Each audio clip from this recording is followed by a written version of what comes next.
In ancient Jewish imagination, heaven was not a distant abstraction. It was a place.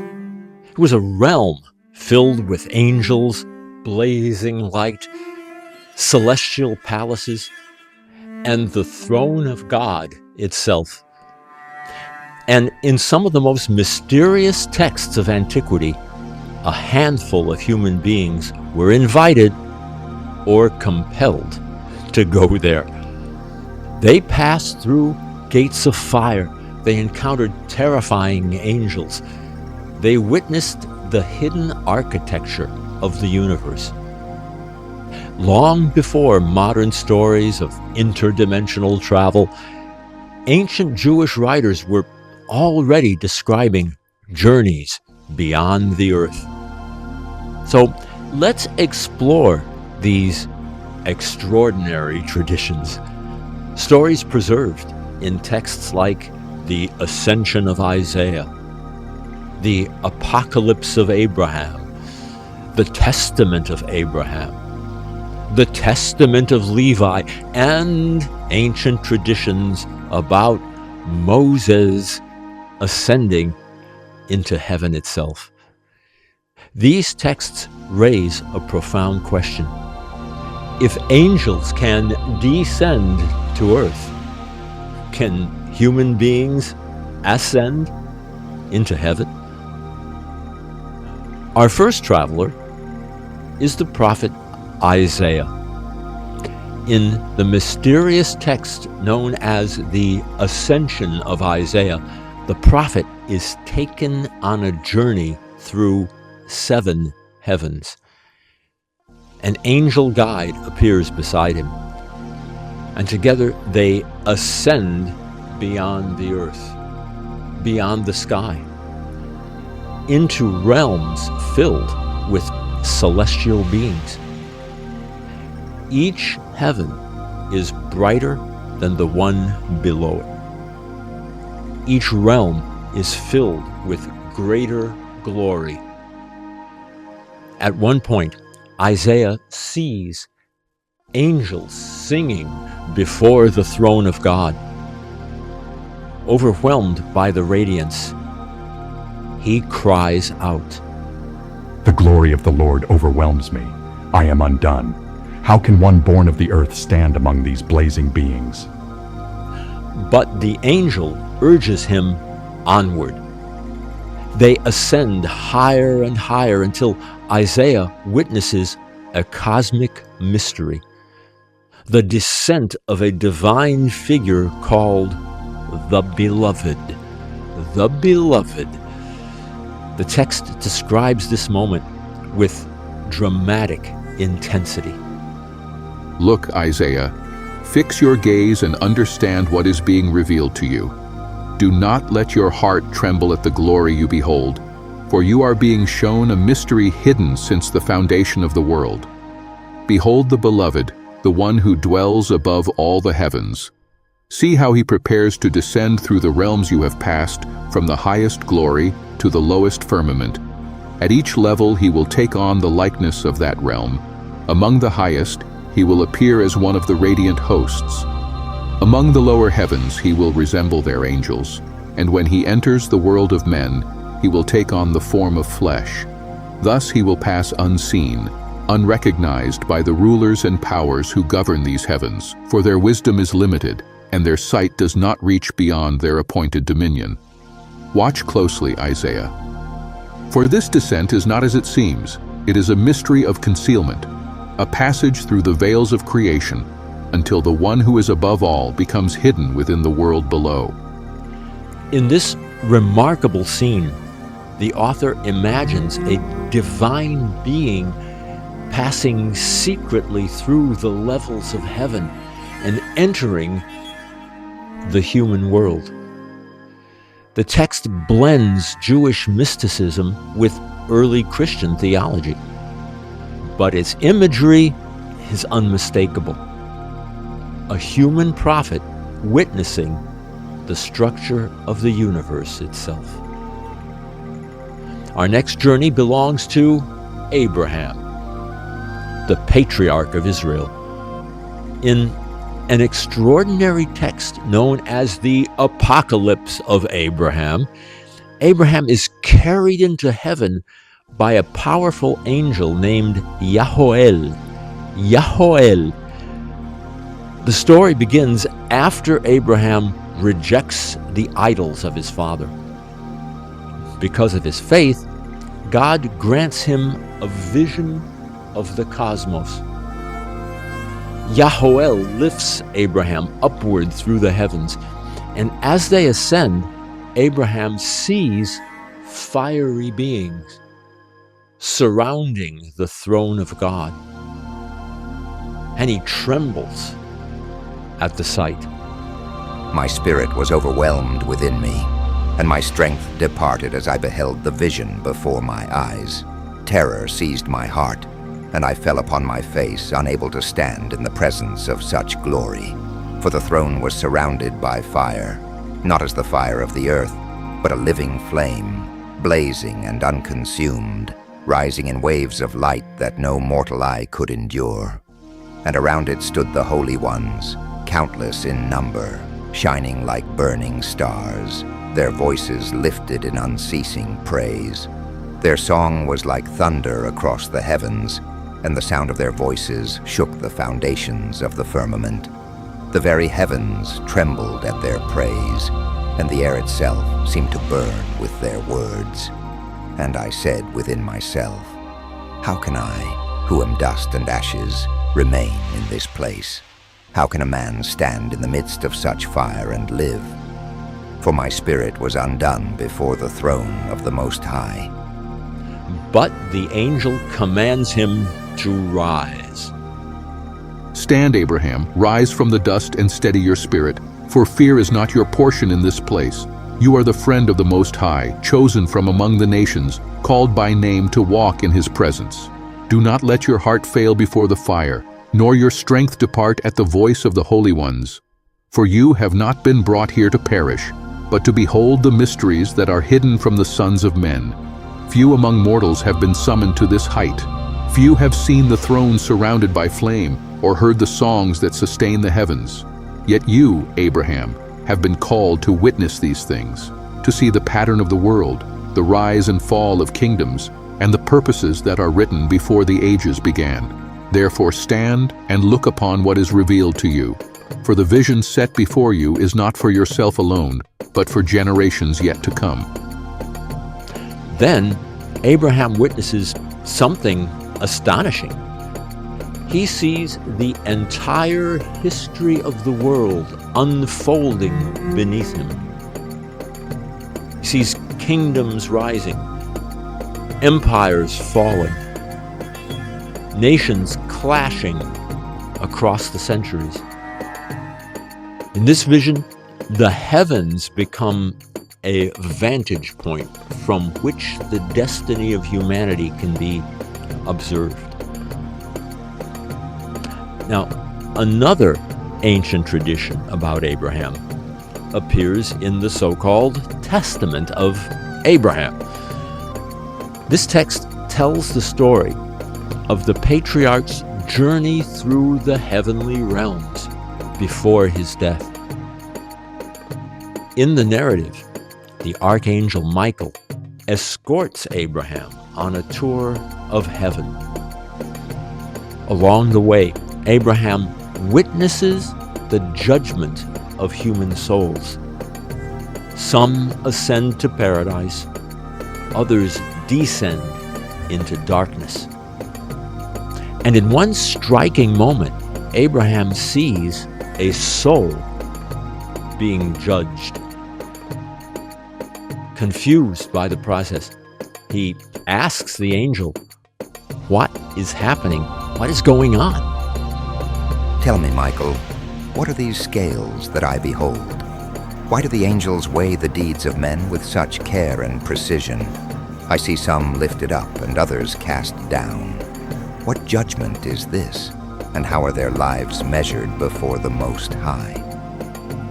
The angel answers, These are the scales of righteousness, Abraham, unaltering, impartial, and set before the throne of the Most High. Upon them are weighed the deeds of every soul who has walked the earth, not only their actions, but their intentions, the hidden thoughts of the heart, and the choices made in silence when no eye but heaven could see. Nothing is forgotten, nothing is overlooked. The smallest act of mercy is preserved, and the quietest injustice is brought into the light. For the judge of all the earth measures not as men measure. He sees beyond appearances, beyond words, into the truth of what each life has become. And when the balance is set, it does not lie. For these scales do not bend to power, nor favor the mighty, nor overlook the lowly. They reveal what is just, and they declare what is eternal. The scene is both mystical and moral. Heaven is not just a place of glory, it's also a place of justice. A place of justice. Now, another fascinating ascent story appears in the so-called Testament of Levi. The Testament of Levi. We've got Levi, the son of Jacob, an ancestor of Israel's priests. And he receives a vision that changes his entire destiny. In this text, Levi ascends through the heavens and encounters angelic beings who reveal the future of the priesthood. As he enters the highest heaven, he sees the throne of God. He's terrified. Levi falls to the ground, but the angels lift him up. Rise, Levi, priest of the Most High, and stand in the presence of the heavenly court.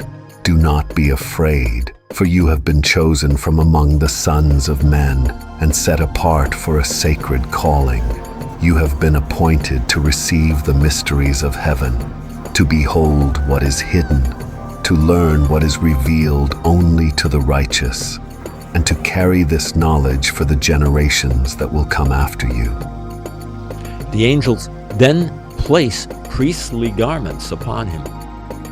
They explain that his descendants will serve in the temple, and they reveal the sacred duties of the priesthood.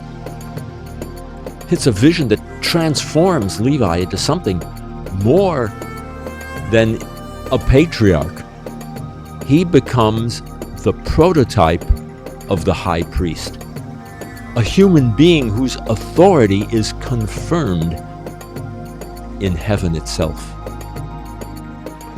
But perhaps the most famous ascent story involves Moses. Now, the Bible itself hints at this extraordinary moment. You see, in the book of Exodus, Moses, of course, ascends to Mount Sinai and he enters the cloud of the divine presence. But later Jewish tradition expands this event dramatically.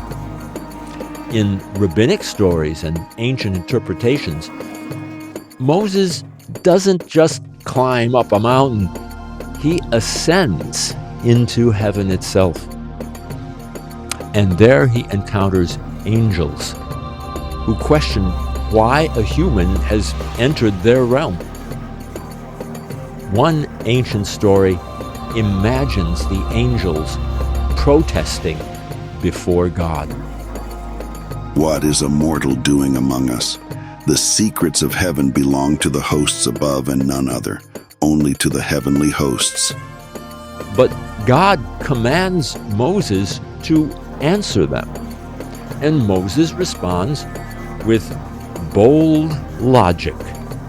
Was the Torah given to angels? Do angels know hunger or toil or the weight of choice? Do they struggle with temptation, with injustice, with the burdens that press upon the children of men?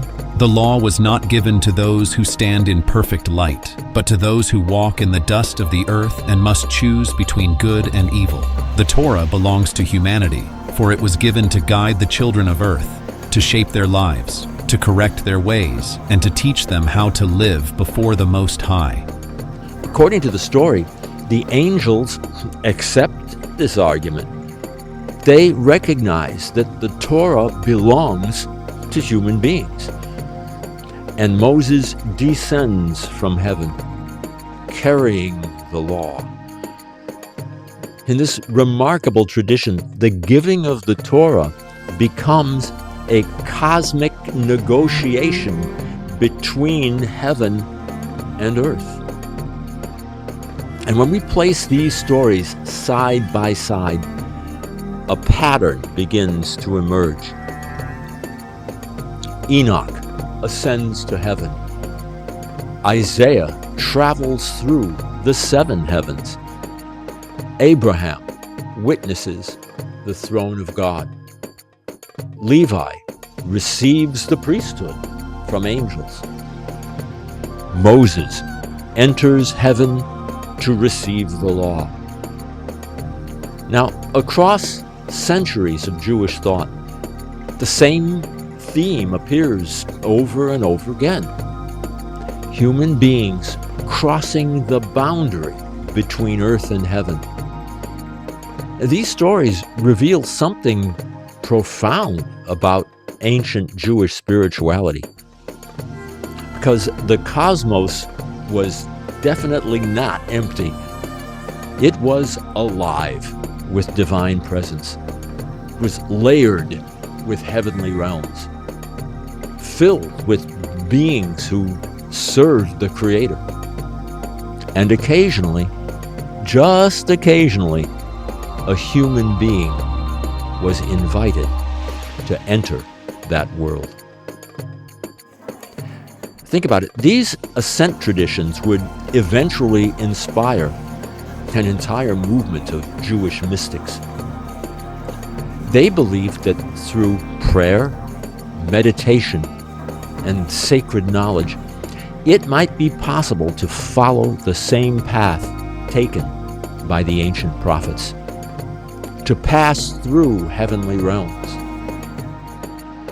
to encounter angelic guardians, to behold the throne of God itself. Now, this moment would later become known as Merkava mysticism, chariot mysticism.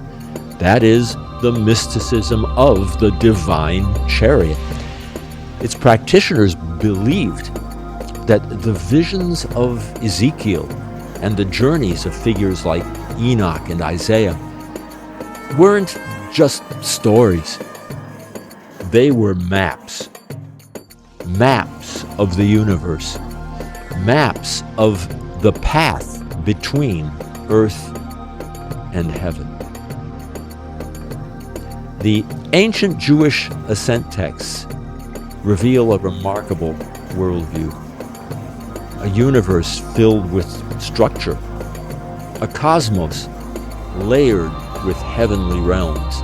A belief that human beings, under extraordinary circumstances, might glimpse the mysteries of creation itself.